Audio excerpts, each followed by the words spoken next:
kesyirikan. Jadi menganggap enteng masalah bid'ah. Padahal sekali lagi dikatakan fa inna safiral bid'ah ya'udu hatta yasira kabiran.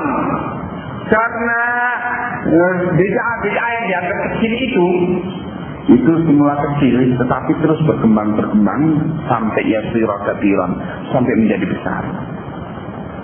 Ya. Wa kadzalika kullu bid'atin uhditsat fi hadhihi al-ummah. Demikian pula semua bid'ah yang terjadi di umat ini, karena awwaluha shaghiran. Semua itu awalnya shaghir, kecil. Ya. Yushbihul haqqa. Sampai saking kecilnya menyerupai kebenaran. Saking kecilnya sampai menyerupai kebenaran. Nah, itu terjadi. Fatarra bidzalika man dakhala fiha, sehingga tertipulah dengan bid'ah itu orang-orang yang masuk kepadanya. Malam yastati' al-khuruj minha, sehingga kemudian dia itu tidak bisa keluar lagi daripadanya, dari bid'ah itu. Semula anggap kecil sampai menyerupai kebenaran bid'ah. Nah, fa'adumat, kemudian menjadi tambah besar lagi. Setelah dia tidak bisa keluar lagi dari bid'ah itu, tambah besar lagi. Wasarat dinan yudadu biha, sehingga jadilah agama yang dia beragama dengannya. Fakhalafa siratal mustaqim, sehingga dia pun menyelisihi siratal mustaqim. Fakharaja minal Islam, ujung-ujungnya nanti di sana keluar dari Islam. Itu ngerinya. Contoh kasus kejadian seperti ini. Nih, ya, seperti yang mungkin sudah pernah saya sampaikan, kasusnya A'id Al-Qarni. Bagaimana?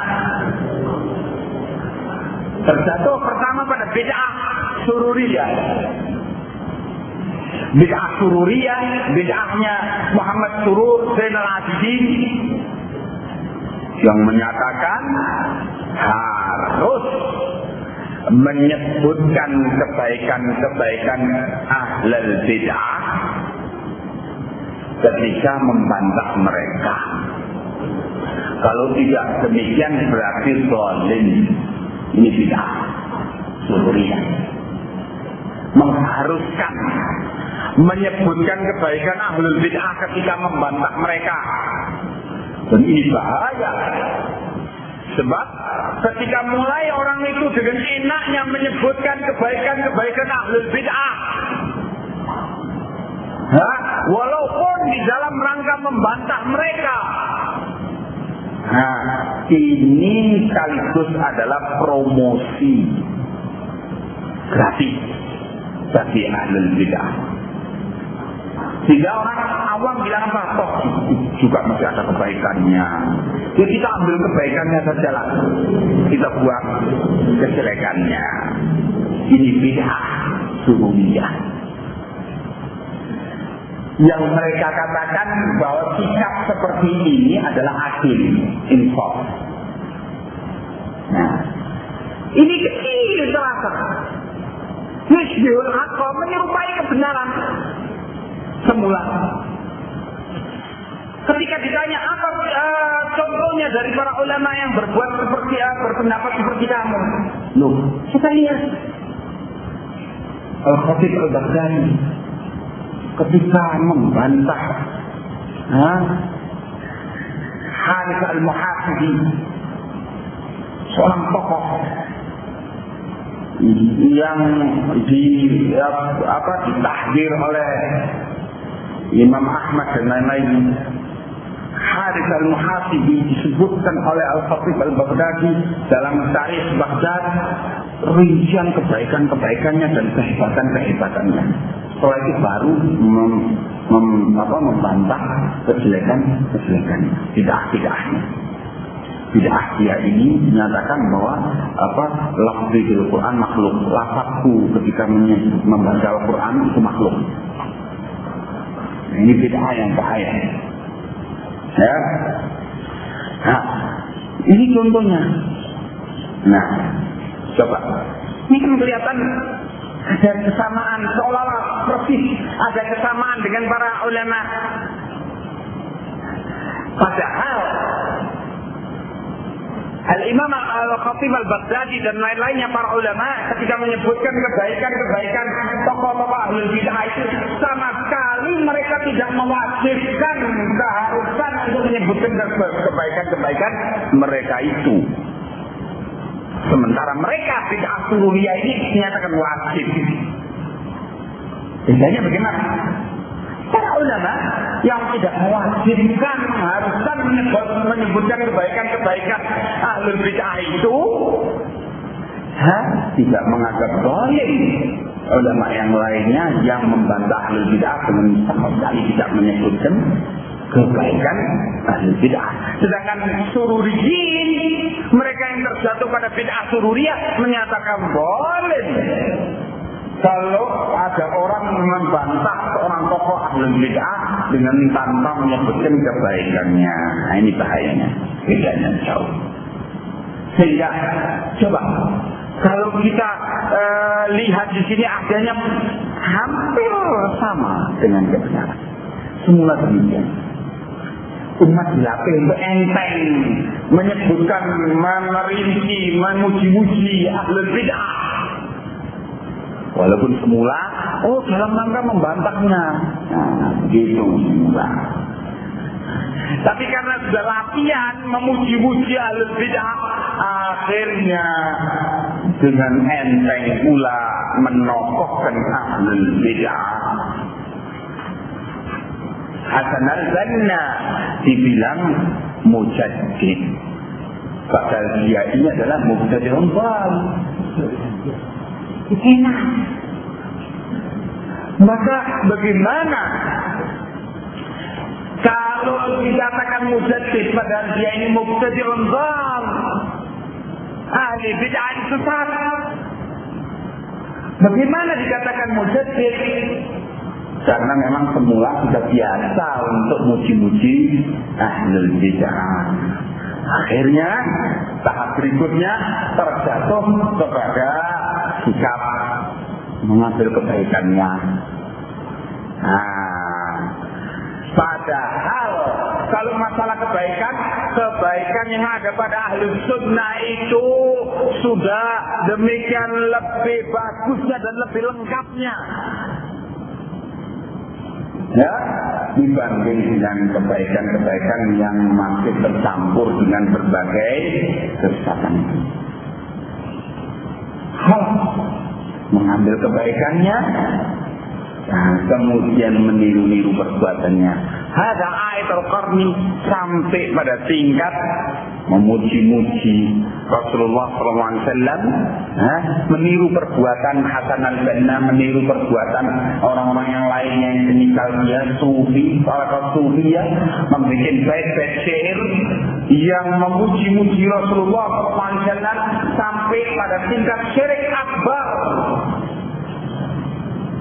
Nah, ini coba semula dari bid'ah sururiyah yang hampir sama dengan kebenaran, terus meningkat lagi, menokohkan ahlul bid'ah, kemudian meningkat lagi, kita berusaha mengambil kebaikan ahlul bid'ah, seolah-olah tidak ada kebaikan pada ahlul sunnah. Kurang lengkap apa kebaikan pada ahlus sunnah itu. Kemudian meningkat lagi kepada puncaknya meniru perbuatan mereka. Coba masalah syirik akbar bisa runtuh tauhidnya, padahal dari perkara manhaj, rusaknya manhaj ini tadi. Nah, maka dikatakan di sini orang yang masuk kepadanya itu semula tertipu, akhirnya karena sudah masuk kepadanya, sudah tenggelam padanya, sampai sudah dijejeli oleh berbagai keterangan-keterangan, seolah-olah dalil bagi bid'ah-bid'ah itu, padahal bukan dalil, sampai akhirnya dia menjadi takut kepada bid'ah-bid'ah itu tadi, menjadi fanatik buta terhadap bid'ah-bid'ah itu sehingga tidak bisa lagi menerima nasihat, maka dia pun semakin jauh dan semakin sulit untuk kembali. Nah, itu diperingatkan oleh Al-Imam Al-Barbahari rahimahullah.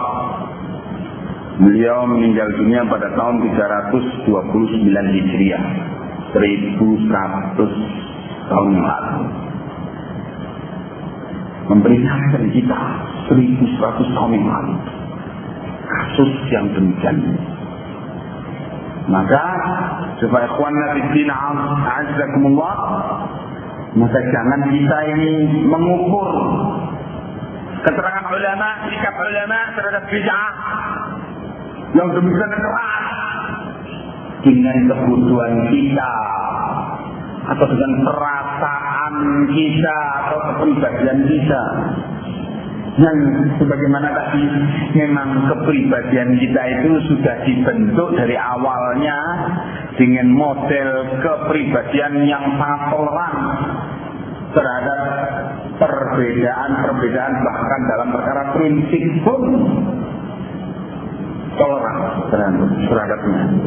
Sehingga ketika kita membaca keterangan para ulama seperti itu, bagaimana sikap mereka seperti ini terhadap bid'ah, ini ya ilmu saja, nggak usah diterapkan. Loh, ilmu nggak usah diterapkan. Nah, sekedar ilmu saja, nggak usah diterapkan. Karena yang demikian ini akan bisa membuat perpecahan umat. Sekarang sudah masuk kepada apa? Pengkebirian manhaj Ahlus Sunnah wal Jamaah.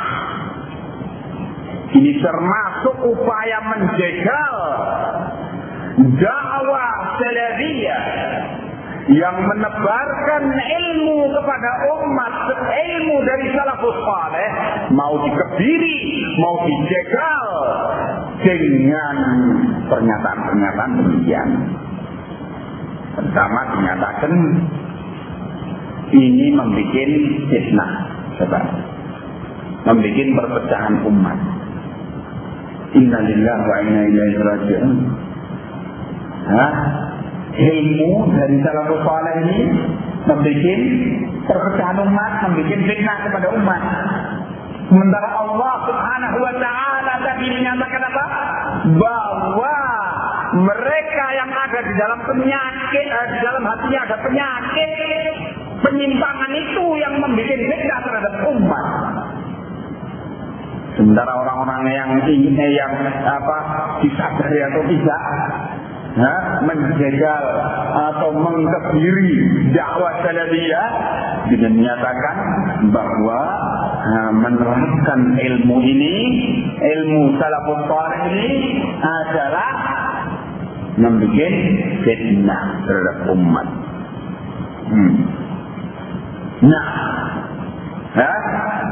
Membuat perpecahan katanya kepada umat. Kemudian berikutnya mereka mengkebiri umat, mengkebiri dakwah ini dengan mengatakan apa? Bahwa manhaj itu betul, memang betul. Manhaj salafiyah memang betul, kita yakini. Tapi terhadap siapa? Kan terhadap ahlul bid'ah.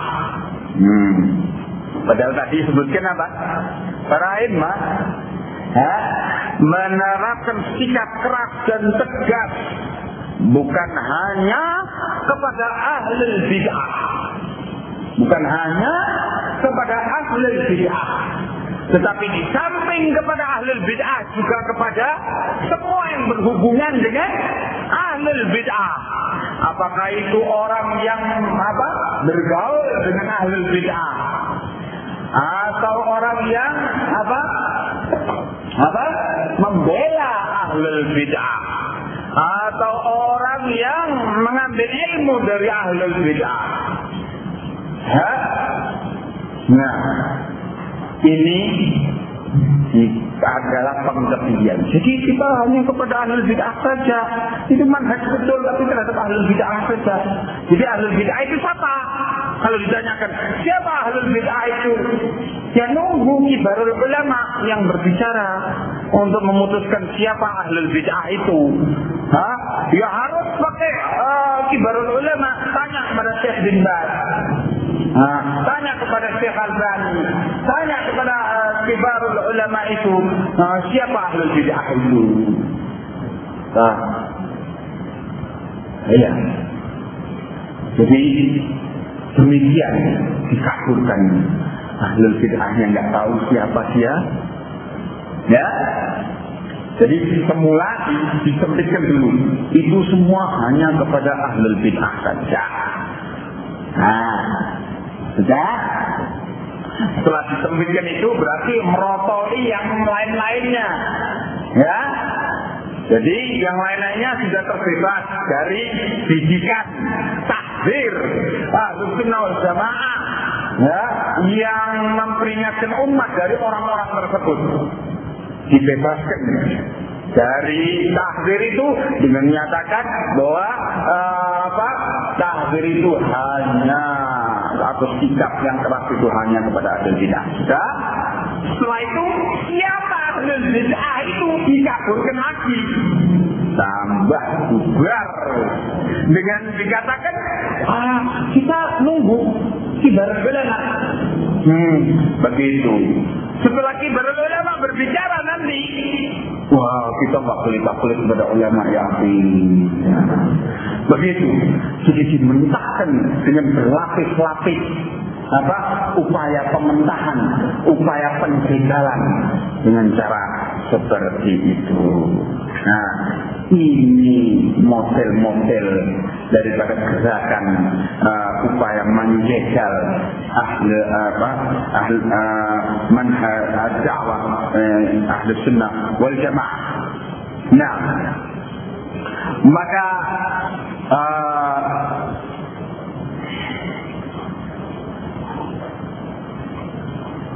ikhwani fiddin azzakumullah, bahkan kalau kita kembali kepada ulama, kita coba kita baca keyakinan ulama, bagaimana umat ini nasibnya kalau menerapkan sikap-sikap salafus saleh seperti itu, ilmu dan sikap yang ditunjukkan oleh salafus saleh seperti itu.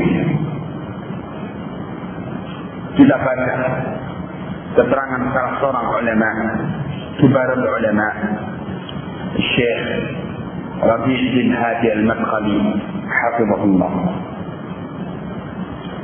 Beliau menyatakan, walau amala ulama'us sunnati fi hadzal zaman ahlal bid'ah hadhihi al-muamalah al-hazimah, ya, lamatatil bid'ah fi juhuriha wa lamatafa'atil matabi'u an tatba'a kutubahum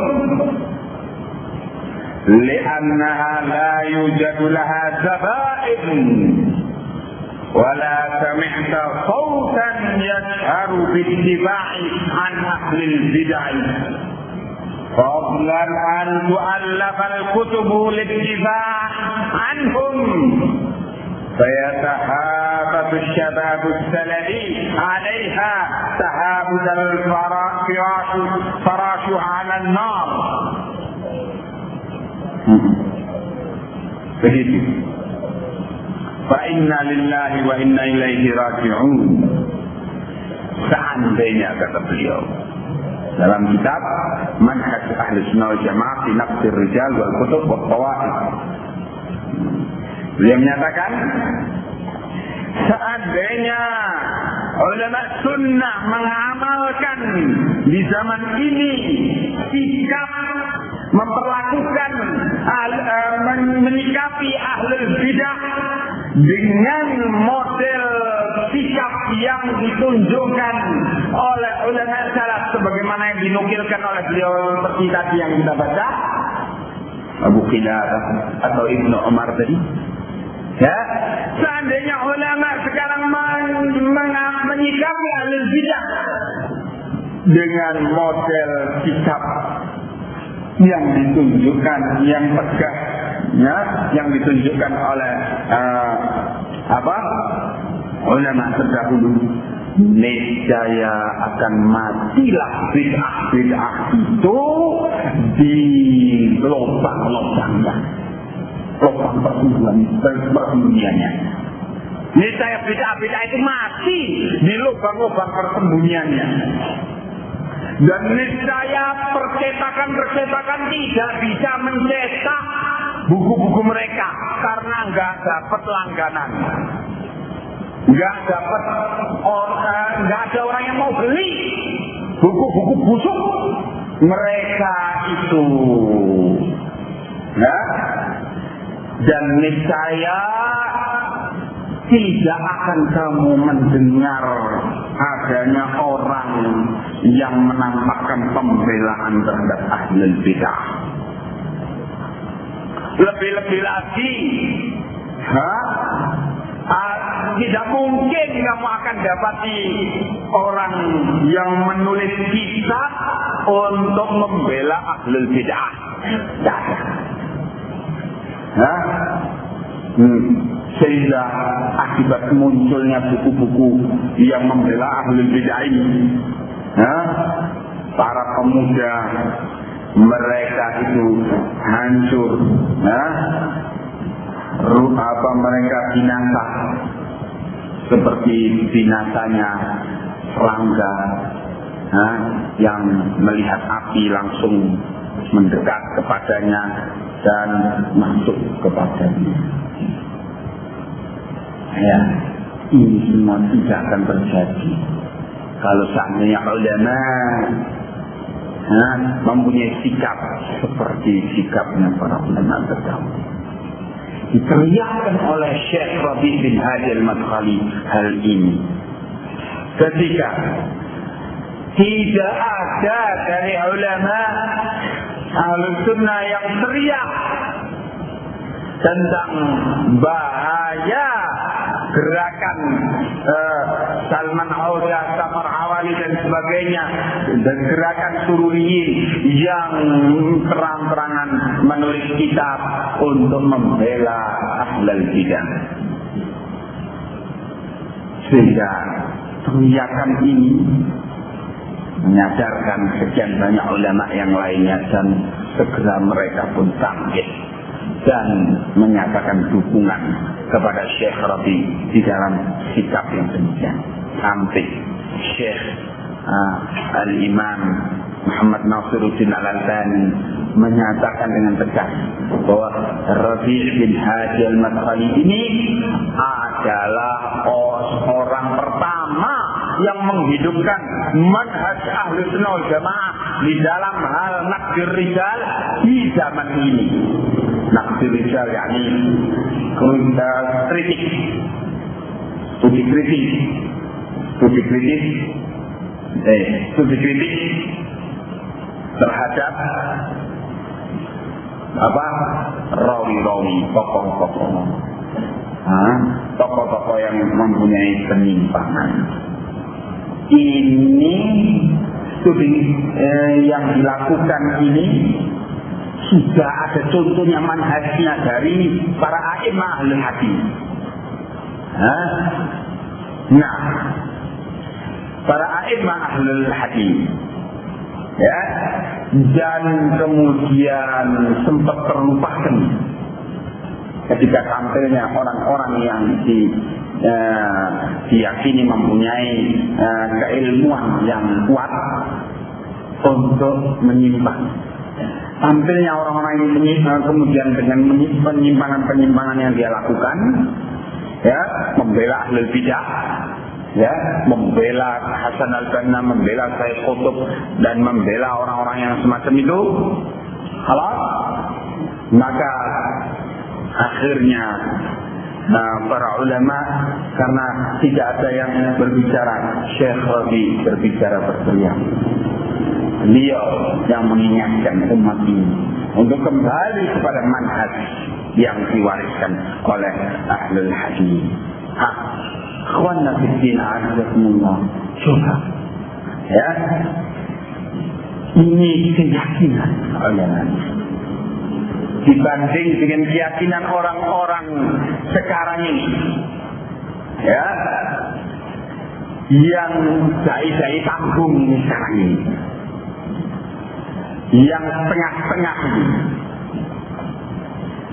mau dianggap salafi, mau dianggap sebagai orang salah, ya, tapi tidak mau konfrontasi dengan ahlul bidah, tidak mau konfrontasi dengan hizbiyin, model ahlul bidah zaman ini. Hizbiyin, orang-orang yang orang-orang yang beragama dengan mengelompok kepada kelompok-kelompok yang ma anzalallahu biha min sultan, yang Allah tidak pernah turunkan perintah untuk itu.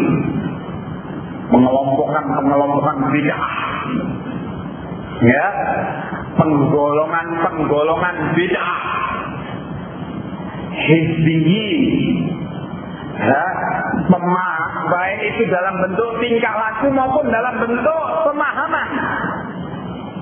Maka penyakit bid'ah seperti ini yang sekarang telah menjangkiti umat ini, apakah pengelompokan itu dilakukan melalui baiat bid'ah, ya, atau pengelompokan itu dilakukan melalui berbagai penggolongan, ya, yang dengan cara ma anzalallahu biha min sultan, ini sekarang sedang muncul. Mereka ini sekarang yang sedang berusaha untuk mementahkan manhaj Ahlus Sunnah wal Jamaah, menjegal manhaj atau thariqah atau metode atau cara pemahaman pengamalan agama yang telah diwariskan oleh para sahabat, para tabi'in dari Rasulullah SAW ini yang sedang dibentangkan oleh mereka. Ketika gencarnya dakwah salafiyah, ketika semakin gencarnya dakwah salafiyah 10 tahun terakhir ini, ya, nah, dakwah salafiyah, ya, 1 tahun yang lalu dibangkitkan kembali oleh Muhammad bin Abdul Wahab setelah sempat dimatikan oleh berbagai tarekat sufiyah yang menyebar di kalangan umat ini dan berbagai pemahaman-pemahaman bid'ah lainnya. Kemudian Allah bangkitkan Syekh Muhammad bin Abdul Wahab berdakwah kepada salaf dan bangkit kembalilah pemahaman umat kepada pemahaman yang sahih ini, yang benar ini. Setelah sekian lama semakin kemari muncul gerakan-gerakan penggembosan terhadap dakwah salafiyah ini, ya, dengan gerakan-gerakan model Ikhwanul Muslimin, Syarqatul Tabligh, atau yang dinamakan oleh orang Jama'atul Tabligh, atau Hizbut Tahrir, atau yang lain-lainnya, berbagai gerakan-gerakan itu, yakni semuanya mengelompok pada kelompok-kelompok masing-masing, dan kemudian semuanya ini mengubur manhaj dakwah salafiyah, masuk ke berbagai negeri, termasuk ke pusat gerakan dakwah salafiyah Saudi dan kemudian berusaha untuk mementahkan manhaj ini dengan berbagai gerakan-gerakan itu. Setelah gerakan itu sedemikian luasnya perkembangannya, akhirnya alhamdulillah Allah munculkan yang lain-lain. Para ulama muncul memperingatkan umat dari gerakan-gerakan pementahan terhadap manhaj salaf ini tadi. Nah, hadirin sekalian yang saya cintai dan saya hormati, coba demikianlah orang dididik oleh manhaj ini untuk mempunyai sikap barok dan mempunyai sikap benci, mempunyai sikap